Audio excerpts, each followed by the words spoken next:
This is for position. Goes around the outside, it's in his team. Qualified. Hello and welcome, everybody, back to Barely Qualified, a Formula One podcast. Feeling a little bit like Steve from Blue's Clues because I have like an overwhelming urge. I don't know how you feel, Brandon, but I feel like I need to be like, it's been a while. How have you been? It's good to see you. I know it's good to see you back in, maybe not quite 100%, but definitely back good enough to race. So I don't know if I'm good enough to race. I'm good enough to watch a race. I don't know how many of you guys out there have been bit by the foul zone flu. That's what I'm calling it. A buddy of mine named Max Verstappen got me fucking deathly ill. I've spent literally one full week basically bedridden, and it's been a living nightmare. But we're back, so we did no pre-race anything. And honestly, for the best, I think. I don't know how you feel, Brandon, but I say no news is good news. It's in Formula One terms. Or like no news is safe, right? That's kind of like way it feels lately.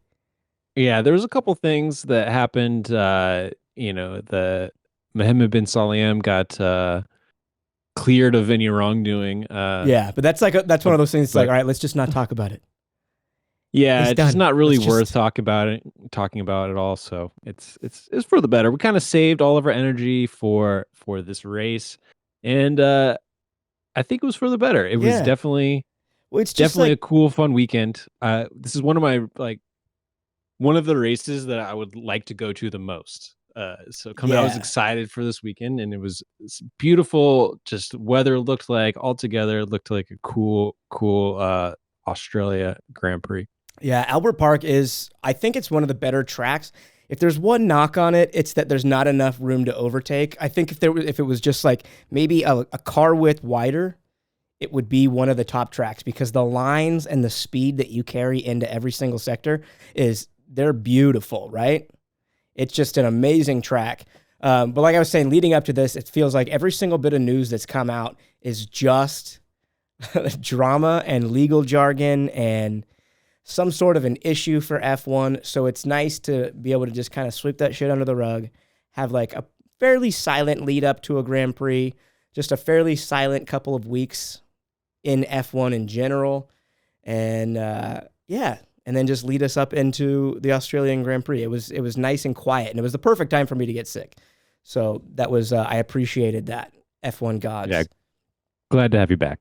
Thank you. Like you said, very quiet past week or so, but soon as we got into this weekend, before we even got through the first day of practice, we had a bit of a shakeup here. We had Alex Albon crashing out in turn 6, very much wasn't it turn 7 last year.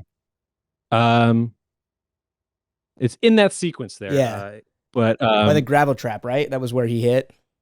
Well, yeah, he just hit the curb a little too hard, lost some traction on his rear end and kind of lost it into the gravel, hits one wall, bounces off, hits another one.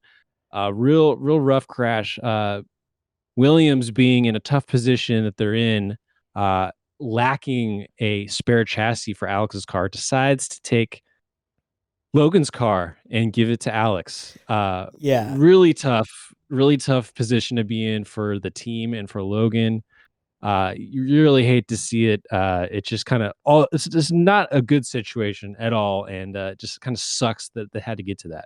It's a shitty situation all around, like you said.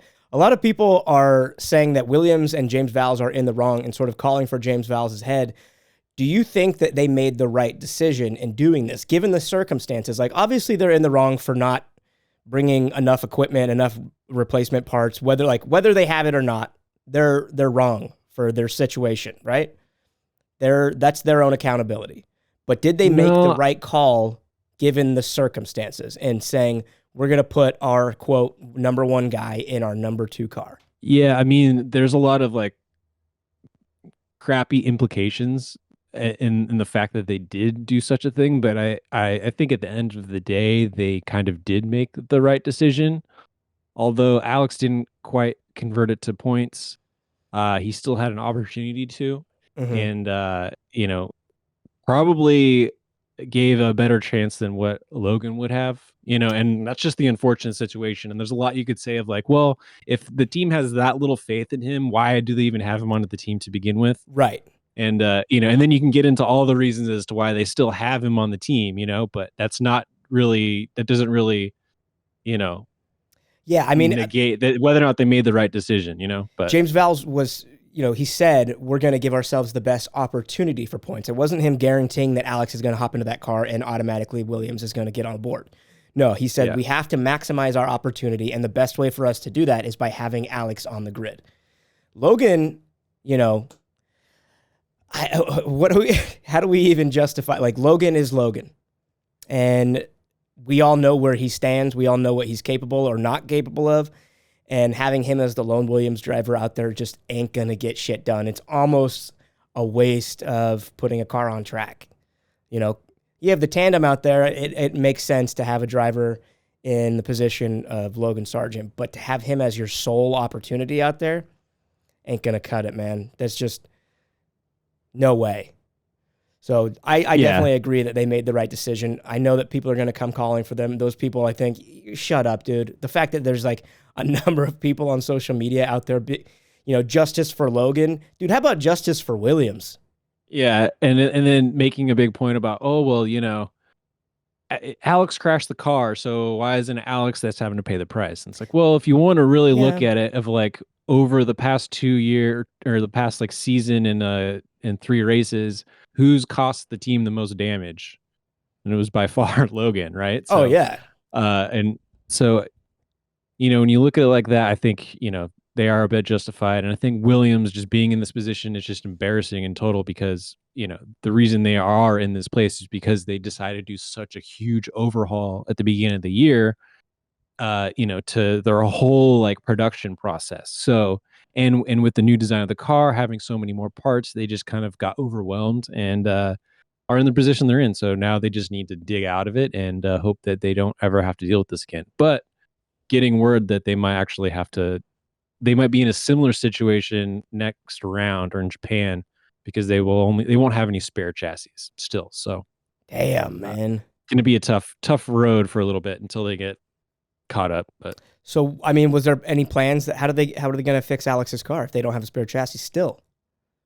Well, they like part of the reason they didn't have one here is because they only have so many, and they have to like for shipping and stuff to Australia, they have to send stuff ahead of time. So they didn't have a spare to be able to put in the package of stuff that got sent to Australia. So they probably have one at the factory that they can use for Japan. Gotcha. But overnight they were not parts going to have an extra from Japan, to quote Fast and the Furious. Yeah. All right, so Alex Albon, he takes Logan Sargent's car for the weekend. He puts it in a respectable, what was it, P12 in quali? Yes, makes it out of he makes it out of Q1, and he had put in a really, really great lap for his flying lap coming out of Q1. Gets it into Q2, doesn't make it into Q3, but just barely misses out by a couple of tenths of a second. I think they were hoping for a better result, like you said, but doesn't really, come into factor when you've got so many more competitive cars and, decent drivers up there vying for those few tenths of a second. Absolutely. So that's the story there. And then he finishes what, P12? I think after the penalty for Alonso, or I guess it was when Russell crashed out, he ended up getting up to 11th. So I think he finished in 11th. So it barely misses out. Right outside of point. Yeah. So, which, it's a lot of it is circumstantial because you had 3 DNFs, and all of which were cars that were going to finish ahead of him to begin with. So, because, you have Max, you have Russell, you had Lewis. Those are all guys who are going to finish ahead of him. So realistically, probably more looking like a P13, P14 weekend. So not great, but you take what you can get. He had a nice little battle, though, with both Haas's. That was nice to see. Yeah, both Haas's looking great this weekend. Comparatively great, let's say. Comparative. Well, from where we imagined they would be at the beginning of the season, they're right on that cusp of points and just executing what they need to. Yeah, going back a couple steps, starting of the weekend, Ferraris were already showing great pace through practice. It was looking like it was going to be a tough fight. Qualifying, Max able to pull out pole position, but not too far behind. We had Carlos Sainz and Sergio Perez actually qualified third. He gets a what was it? 10 place, 5 place grid penalty. I don't think it was 10. Five Fi- sounds or, more. uh, Five sounds more Three right. place. It was a 3 place because he started from or Yeah.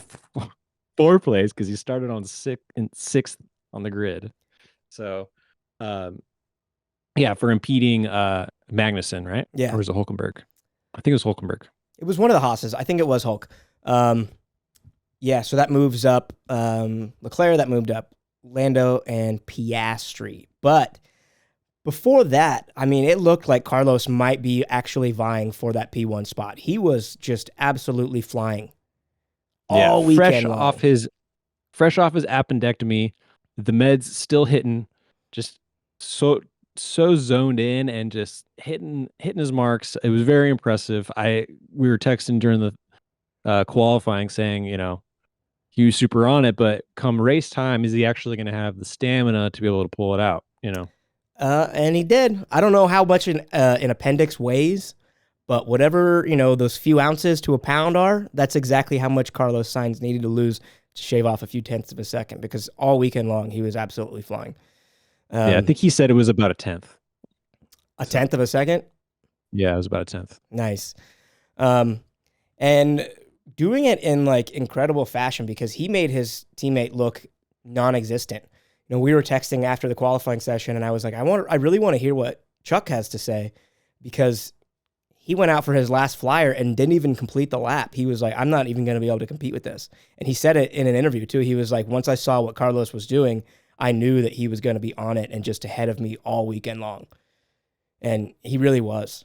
Yeah, I guess in Charles's third Q3 run, or his final run in Q3, he tried something a little different with his front wing, is what he said. So it was just like a little too aggressive, didn't have quite the same rear end stability. So he kind of maybe was trying to make up for a little bit of lack of pace and kind of just put himself a little further back, which can very easily happen. So yeah, good on Carlos coming in and pulling it through at the start of the race. Very cool to see a great launch from everybody. Little fight in the beginning. Carlos showing a couple looks. I think it was lap 2. Max. It looks like Max makes a mistake coming out of one of the corners. Carlos just blowing everybody away by just showing everybody what it looks like for Max Verstappen to actually get past. Well, I think he was already having an issue by the time that Carlos passed him, but we didn't know that there was an issue at the time. Yeah. So it looked like Carlos just absolutely burned him. And it was like, holy shit, what a move, because he flew by him. And then, we come to find out about half a lap later that Max was having an issue because he was losing time to everybody. But it was, like you said, it was a good look at what it looks like for Max Verstappen to just get absolutely burned, because we don't see it very often. So it was cool. It was cool to see. And it was, even if there was an issue, it still was a beautiful move. Like, he made a whole juke to the inside, did the whole thing. Sorry, I just dropped my phone. But yeah, it was a beautiful look. But something we don't see often, and we haven't seen in 2 years, was Max Verstappen faltering, whether it was a fault of his own or not. But 2 years without incident. He has not DNF'd, has not had a mechanical issue in the slightest in 2 whole years. And here we are, Max, with his first DNF. Yeah, so immediately my thought was, oh, great, now we have a race. Yeah. But do you feel, I mean, obviously from, the 3 sweetest words any driver can hear, Max is out.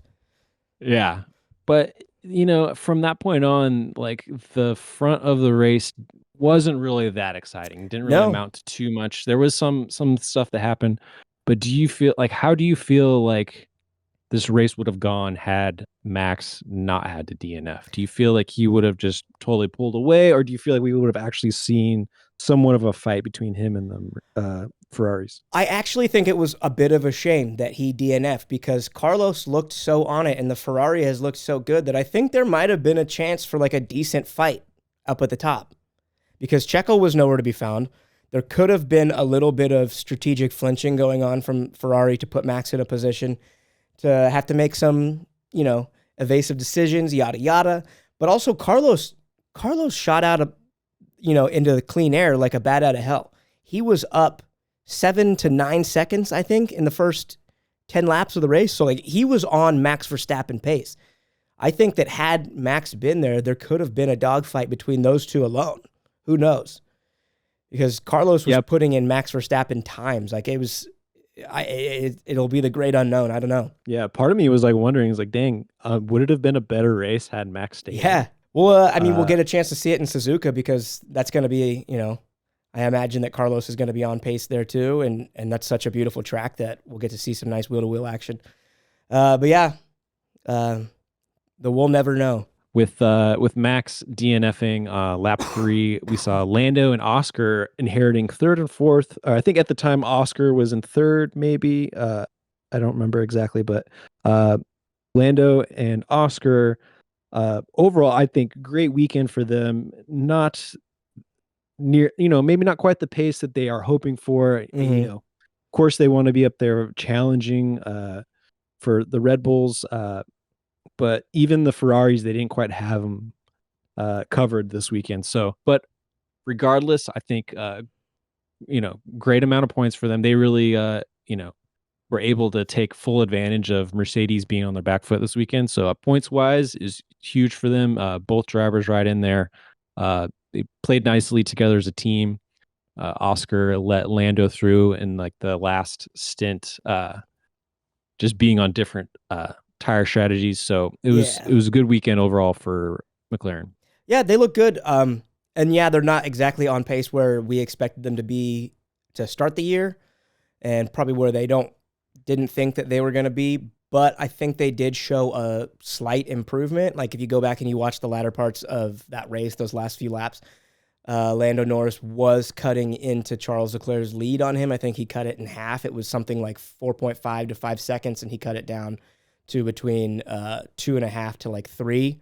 So just about 50%, not quite the pace that they would have wanted. Like Lando was in second coming out of the safety car that Max caused, and within a few laps, Carlos had just built a giant gap in that clean air, and Lando had no race pace to keep up with him. But he was able to fend off Charles Leclerc for a little bit. They were able to undercut him in the pit. And then from there on out, I think it was just like, let's just settle for 3rd and 4th if we can. Yeah, I think after this weekend, it's pretty apparent that the Mercedes-powered cars are just down on power overall. You look at the McLarens, the Astons, the Mercedes themselves having the worst of issues. I think this season, definitely that Mercedes power unit is not up to par. Yep, quite a fall from grace. All teams having issues with cooling and whatnot. But yeah, altogether, terrible weekend for Mercedes. Hamilton struggled through the weekend. I think earlier on the weekend, he seemed to be a little bit more on top of it, but come qualifying, wasn't able to get it together. Gets knocked out in, was it Q1? He qualified 11th. He made it into Q2. So yeah, Q2. So did not make it into Q3. Knocked out by Tsunoda. So he was a little frustrated there. Yeah, he was complaining all weekend of what? Rear instability. It's the same thing they've been complaining about, for the past two years, basically. They thought they had their problems figured out going into Bahrain, and apparently wasn't. So then they're still trying to figure it out. Russell was hanging it in there for a while, battling really strongly with Fernando Alonso, and we've seen this happen to Russell a couple times. So weirdly enough, it always seems to happen when Carlos Sainz wins. But Russell, I didn't even put that together. Russell battling with Fernando Alonso. I think he kind of caught to the back of him, maybe like lap 55, 56. They get to last lap 58. Alonso going into turn 6, I guess, slows up a little bit, putting Russell, just catching him a little bit off guard. I think he just ends up making a little bit of a correction, loses his rear end, and then has a big crash. Yeah. Right into the side, and then gets knocked. Ends up resting. His car finally resting in the middle of the track. And I don't know if you saw the onboard footage, but he was like very, very. You hear in his voice, very, very worried and scared, asking please for a red flag on the race. So well, yeah, because that was a little bit of a scary moment. The undercarriage of his car was facing the track, so he's just in a complete blind zone, right? Yeah. He was worried that he was going to get hit by an oncoming car, and I honestly was too, because it kicked up such a giant bowl of dust that no driver is going to be able to see yellow flags being waved, coming around any blind turns, and then all of a sudden you just have this Mercedes up on its side like a boat. Rightfully so to be scared. It was a pretty intimidating situation there for old Joji boy. Yeah. So, I mean, how do you feel? So, Alonso ended up getting a 20-second penalty for his moves in defending his spot against Russell. I didn't even catch that. FIA looked in at his data and noticed that he let off earlier than he previously had on the laps in the race, and then kind of step back on the throttle, basically doing an irregular action right there, and the FIA felt that it was a little bit too dangerous, so penalizing him 20 seconds. Wow. Into the race, ended up losing his position, going back to 8th from 6th. So, well, the proof is kind of in the pudding there. Was it a dangerous thing to do? Yeah, look at the result of it. Fernando's kind of known for doing that type of cheeky little maneuvers. Very, very crafty defensive maneuvers. Maybe that one just overdid it. Did you see what he was saying on the radio after it happened? Fernando or George? Fernando. No, I didn't hear it. So he was saying, "Oh, something's up with my throttle. My throttle's sticking." Oh, and God. Then when he comes back around, after the race had finished, and he's passing by where George's car is sitting there crashed, and he's kind of he's jerking a little bit. It looks like as if he's having some problem with the car or something. So people think that he was trying to cover for his actions a little bit, and the fact that the team didn't really, for sure, when he got the pit penalty, didn't stick up for him and say, "Oh, actually, he did have a problem with his throttle. That's why he let off, or that's why he appeared to have let off." But yeah, he's stringing together his own narrative. He's bullshitting. But at the end of the day, it's tough, because part of me feels like it's just racing. We love Fernando for that type of strategic driving, right? Because he's kind of the master at defending and creating gaps. Getting somebody up on his ass and then burning them as soon as they get close enough. Defending in the right braking zone, the way that he does things like that. He's a master at doing that. But I guess this one just went a little too far, and it did cause a very dangerous situation. And love him or hate him, we have to be glad that George is okay. Yeah, definitely. At the end of the day, we're just thankful that it didn't end up any worse. So. Yeah. But yeah, also a bit of things to be embarrassed about. We saw Sauber. God damn. For the 3rd race in a row with terrible pit stops. This happened twice to Bottas, or maybe it was once to Joe and once to Bottas. Yeah, it was once to Joe in the latter part of the race. Early on, I think it was Valtteri Bottas' first pit stop was a long one. Following a long pit stop that they had at the last Grand Prix.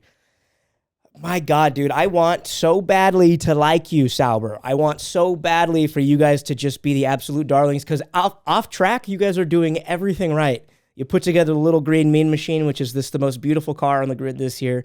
You guys are doing everything to promote Valtteri Bottas and do this, I don't know if you saw those little commercials that they made with Val. Fucking hilarious. Everything they're doing is great, and it's like it's different from what we see other teams doing. It's different from what we see other drivers doing. They're having fun. It's lighthearted. They have this like Greta Gerwig-esque commercial. Looks like it was fucking a co-op between Greta Gerwig and Wes Anderson, and it's great. But then when it comes to the racing part, the most important shit, you guys can't do the most simple thing and just get your fucking drivers out in 3.5 seconds. You can't make a decent pit stop to save your lives. What the fuck? Yeah, I mean, I don't know if they get as much credit for that commercial as you want to give them. I think Uber deserves all that credit, and maybe Uber needs to come in and sponsor this team because They might be quicker by taking an Uber around the track. Man, I mean, they've lost so much time in pit stops. I mean, they've had issues with the nut on the wheel. Like, so it's supposed to be all like self-contained with in the wheel, like that you're not supposed to see the nut come off, and they've actually had that happen a couple times. Apparently, there's something like not quite right with the tool that they're using, I think, and uh, they've actually gotten a warning from the FIA that they need to like address this issue because, twice almost in the race, you see the wheel nut like get launched into the pit lane, and God forbid, a driver goes and hits that or something like that and causes a much bigger issue. So things are not looking good. And with this team becoming an Audi Works team, starting was it beginning of next year to 2026? 2 years. How is that going to go? Or how is that going to help Audi when they're looking to sign potential prospects for their team? Like, who's going to want to make the jump to a new Works team with showing results like this that they can't even get the fundamentals right? Yeah, it's embarrassing. It's a bad look. It's a bad look, and especially when they actually started out the season looking like they have pace. I mean, they have the potential to sign some really, really big names. The guys that have been linked to them are Carlos Sainz, Fernando Alonso. And like you said, you can't do the fundamentals. It's terrible. You got 2 years to get your shit together. Clean house if you have to. Buy a new fucking wheel gun. How about that? Whatever you got to do, just get it the fuck together, man. You guys, they can skate by this season and not be the worst.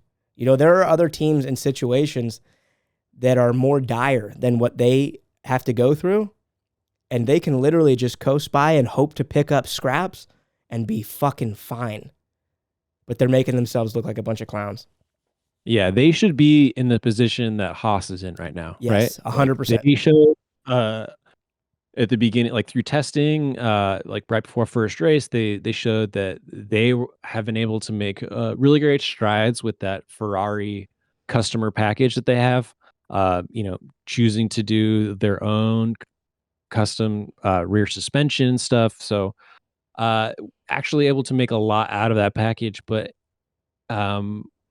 just haven't been able to execute just like I said, those fundamental things. So Haas, even though they might be a little bit on the back foot with pace, have just been able to be in the right place at the right time. And, it helps to have, some really great qualifiers in the car as well. But yeah, I think Sauber is missing out on good points right now. So, or at least Haas is taking full advantage of everyone else's lack thereof. So leaving points on the table, bud. All right. Yeah. So do you want to get into our props and our flops for Australia? Well, did you want to talk about the Australian man himself? Well, I was going to say part of my flop for this weekend is for Daniel Ricciardo. Oh, sure. Okay. I'd say coming into the weekend, I wasn't expecting a whole lot. I wanted him to be at least on par with Yuki, right? I would expect them to be kind of in the same range. Come qualifying Q2, he had or Q1, I'm sorry, had a time that put him up at P10. And ends up going over, Mhm. being the only driver to have a time taken away due to track limits, Yeah. and ends up starting on the grid from P18. Yeah. Second to last place He at your home race. Yeah, literally, because there, well, almost, but there was one car did not start, so one position gifted to him, but finishing in 12th, it's it's like a decent finish, but still not good enough. I think with where Yuki was, I think he should have at least been closer to. He probably should have just beaten Albon. Like if he could have beaten Albon this weekend, I think he would have Yeah, and been out of the been out of one trouble. of one of the few cars that was one of 1, 2, 3, 4, 5, 6, 7 cars that was +1 lap. So he was a back marker. That's that's a terrible look when your teammate is up on the lead lap. And you're supposed to be vying to take, this illustrious Red Bull seat. You're right. This is a total flop, and it's the 3rd week in a row. He is not holding up his end of the bargain, and I think he's got himself less than half a season to get his shit together before they ship him out. Yeah, I don't know if he's going to face quite the same scrutiny that De Vries did, but he's definitely sweating right now. That's for sure. That's the unfortunate thing, too, is because, I think he should face that exact type of scrutiny, but because of the ties to Red Bull, because of his resume, the fact that he's an 8-time Grand Prix winner, he's going to get preferential treatment, and his connection with Christian Horner. Whereas should Christian Horner get the kibosh, if we go back to the drama of, the offseason and all this shit, or I guess not even the offseason, but the past few weeks. Anyway, I think there's a greater chance that Helmut Marko gives Daniel Ricciardo the axe, but that's all hearsay. But I do think he should be getting just as much scrutinized treatment based on performance because, dude, his performance this season has been no better than Nick De Vries last year. Maybe a few laps, maybe a few places, but no points, no this, no that, and the car is substantially better than it was last year. Yeah, or at least on par with where it was at the end of last year. Still getting absolutely dominated by his teammate. His teammate got 6 points this week. Yeah, and was ahead of the curve of at least one of the drivers that DNF. Like Yuki Tsunoda was ahead of Lewis Hamilton in all situations. So you can't factor in, 3 DNFs. You can factor in, 2 DNFs. Obviously he wasn't going to be ahead of Max, or no, I guess it was 3 because George Russell. Still, way ahead of where Daniel Ricciardo's put himself.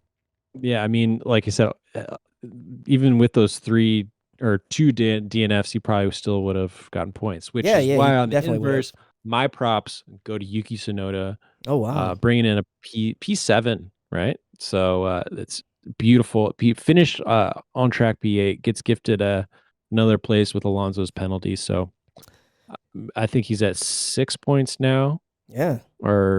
So great for Yuki, just coming out and delivering, making up a little bit for his behavior at the first race, showing a little bit of maturity or immaturity. So now seeing him just keep a level head and just rack up these points. I didn't realize that those were Yuki's first points of the season.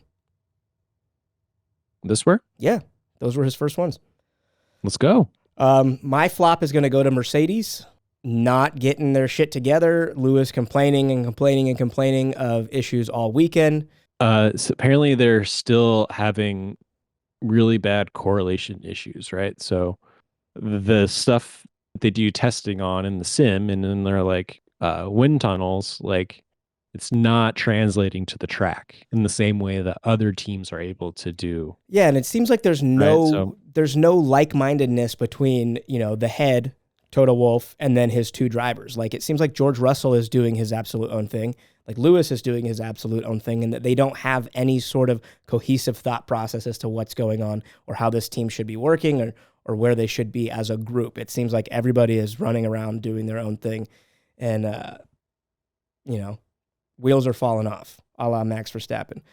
Yeah, George is trying to make the most of the car while Lewis is trying to do experimental setups to try to fix the inherent issues with the car, which it's not working out for him. Yeah. So Lewis is looking I don't checked out know. to me. He's looking absolutely checked out. He just Yeah, seems so defeated. It's like the way he was giving interviews, you know, it was such a shoulder shrug and like he didn't want to be there. And my prop, I think it's obvious. It's got to go to Carlos Sainz. 2 weeks ago, he was in a hospital bed. He's missing hardware from inside of his body. And he comes back and he looks better than he ever has. This is the fastest I think Carlos Sainz has ever looked and the most aggressive, and dude's just absolutely fucking flying. He's going to get himself such a fat contract at such a good team, Red Bull, and he's the man of the hour. He's the only man. That's what I was he's the only man in 2 years to beat Max Verstappen. Were you going to say he's also the only other guy on the grid who we know is losing his seat at the end of the year? Yeah. So, I mean, like you said, there's a lot of opportunities for him. He's definitely the most underrated this season for sure. Wait, who's the first? Carlos is losing his seat, and who else? That's why I said he's the only other. He's also the only guy that you know is losing his seat. Well, you said other. I was like, well, who then is the other? No. But yeah, like Carlos, like after it's like, do you really want to go to Audi? If you're watching the Sauber situation, like I think there's one logical place for him to go, and it's Red Bull. You know, it doesn't look like Checo's going to get P2 in the standings this year if they stay on this pace. I don't think Checo's going to be able to keep up. So if they hold down that contract negotiation or that contract clause that's supposedly in Checo's contract, that if he doesn't get P2, he loses his seat, that's going to be an open seat. And why not bring him home, man? If they can keep the wheels on at Red Bull and keep all this internal bullshit intact and not let things completely fall apart, and they stay the perennial organization of Formula One, that tandem of Max Verstappen and Carlos Sainz in an Adrian Newey designed car, come on. Honestly, now that I'm thinking about it, it actually, I mean, aside from all the reasons you just said, I think it would be a good fit. Carlos knows what it's like to be a number 2 guy, right? I mean, that's it. He's been in that position with Charles since he's been at Ferrari. Not only does he know how to be a number 2, he knows how to challenge the number 1 driver, and not like not let his confidence get killed when he gets outmatched, right? He just does what he does. Carlos goes out there and he runs his own races. Yeah, I think, you know, it could make a great story. I think it'd be cool to see. So I'm going to be watching how the rest of the season goes. I mean, there's a lot at stake, like we said, so it's getting good. Yeah. It's getting good. I mean, what other options would he have? He would have the option to go to Mercedes. Why would you want to do that? Unless that's all you got. You know, Aston Martin, maybe. I could see an Aston Martin popping up, sure, which might be the better choice if it's available. But that would mean Fernando Alonso having to leave in the first place. Yeah. Who knows, man?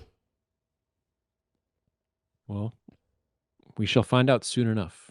So we got a off week next week, and then we're going to be in Japan for round 4. I don't know if you heard, probably didn't hear Yuki's post-race interview. He dropped a little nugget that something is coming in FP1 in Japan. He stopped himself and said he's not allowed to talk about it, but something is happening. What could he be hinting at? I passed out. I went into a cold medicine-induced coma right after the race, so I didn't watch any post-race. It could be a big upgrade. It could be some special guest in the car on FP1 for a practice session. We don't know. Liam? Could, you know. That would be nice. He said he was excited, you know. I mean, he's going to, you know, it's going to be his home race. Yeah, I wouldn't imagine over 1,000 laps there. I think it would be a good weekend for him altogether. So I don't imagine that Yuki Tsunoda is going to be excited to see Liam Lawson, you know. That's not Yuki's style to be like, oh, guess who's going to be there? Liam Lawson in an FP1 session. Although Liam does have a big fandom in Japan because of his years in Super Formula, so maybe they'll do that, but I doubt that that's what Yuki's talking about. He's got to be talking about either a big upgrade or, you know, he's going to be cooking tacos and fusion. Or or some kind of announcement of like they're doing something special, or like, I don't know. There's got to be something, but I feel like it could be an upgrade just because there hasn't been too much change with that car since end of last year. But Yeah. I don't know. And with where they're at right now, I think they're like a little underwhelmed. So they might be doing something early just to, make up for that. But Yeah. Cool. Is that it? I think so. Just want to remind everybody to like and subscribe. If you got any questions you want us to answer, feel free to just put them in the comments here. What did we get right? What did we get wrong? Are we completely off? Are we idiots? Should we quit? Wrap it up and go home? Yeah. Should we go to the next race? Should we truly buy barely tickets and go to qualified? Japan? How many yen does it cost to go? I have no idea. I Damn. think it's one of the, probably the more reasonable races on the circuit, but That would be a fun one to go to. yeah, I mean, it's not any, from what I understand, it's not near any like super big cities, but Hey, we can it'd take be a a train. nice travel. Oh, yeah.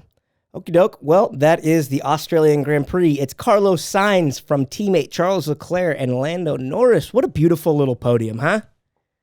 What a beautiful little podium that we got. And we will see you guys in the coming weeks, maybe for some pre-race prep. Other than that, we'll definitely see you guys post-race in Japan. Peace. Peace.